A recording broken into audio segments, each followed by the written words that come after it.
Hi friends, welcome back to my channel. இன்னைக்கு நம்ம ரொம்ப ஒரு ஹெல்தியான ரெசிபி தாங்க பார்க்க போகிறோம். பனக்கற்கண்டும் கேரட்டும் வச்சு ஒரு அல்வா செய்ய போகிறோங்க. ரொம்ப சிம்பிள் மெத்தடில் நான் சொல்லியிருக்கேன். ரொம்ப சீக்கிரமாக செஞ்சிடலாம். அதுவும் நம்ம ஒயிட் சுகர் யூஸ் பண்ணாமல் பனக்கற்கண்டு யூஸ் பண்ணி செய்யறதுனால டேஸ்ட்டு சூப்பராக இருக்கும். சரி, எப்படி செய்யுதுன்னு பார்க்கலாம். நான் இதுக்கு ஒரு 6 கேரட் எடுத்துக்கிட்டேன். அதை குட்டி குட்டியாக துருவி வச்சுக்கிட்டேன். இப்போ இந்த கேரட்டெல்லாம் ஒரு கிண்ணத்தில் நான் மாற்றுறேன். ஏன்னா இந்த கிண்ணம் தான் நம்மளுக்கு அளவு கிண்ணம். இந்த ஒரு கிண்ணம் கேரட்டுக்கு ஒரு கிண்ணம் பால், அரை கிண்ணம் பொடி பண்ண பனக்கற்கண்டு, இதாங்க அளவு. சரி, எப்படி செய்யுதுன்னு பார்க்கலாம். ஸ்டவ் ஆன் பண்ணி கடாய் வச்சுருங்க.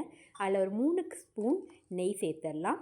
இப்போ நம்ம கொஞ்சம் முந்திரியை இதில் சேர்த்து இதை பொன்னிறமாக வறுத்து எடுத்துடலாம்.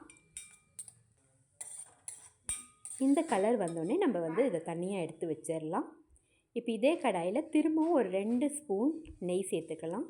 இப்போ நம்ம துருவி வச்சுருந்த கேரட்டை இந்த நெய்யில் சேர்த்து நல்லா வதக்கி விடுங்க.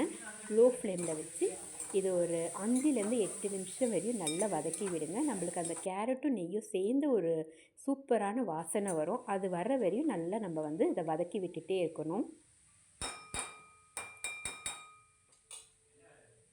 இப்போ நம்ம இதில் ஒரு கிண்ணம் அளவுக்கு நம்ம பால் சேர்த்துக்கலாம்.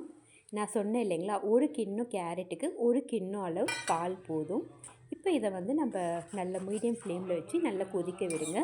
ஒரு மூடி போட்டு ஒரு 5 மினிட்ஸ் நல்லா கொதிக்கட்டும். அப்புறமா எடுத்து நல்லா கலந்து விட்டு மீடியம் ஃப்ளேம்லேயே வச்சு நல்லா கொதிக்க விடுங்க.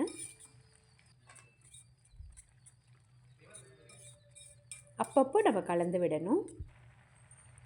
இப்போ இது கூடவே நான் 2 ஏலக்காய் தட்டி போட்டிருக்கேன். ஒரு பிஞ்சு உப்பு நான் சேர்த்துருக்கேன். இப்போ நம்மளுக்கு பாலெல்லாம் சுண்டிடுச்சு பாருங்கள்.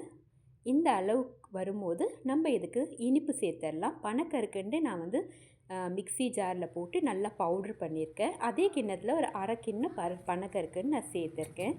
பனக்கற்கண்டு சேர்த்துட்டு நல்லா கலந்து விட்டுடலாம். கொஞ்சம் கொஞ்சமாக சேர்த்து கலந்து விடுங்க.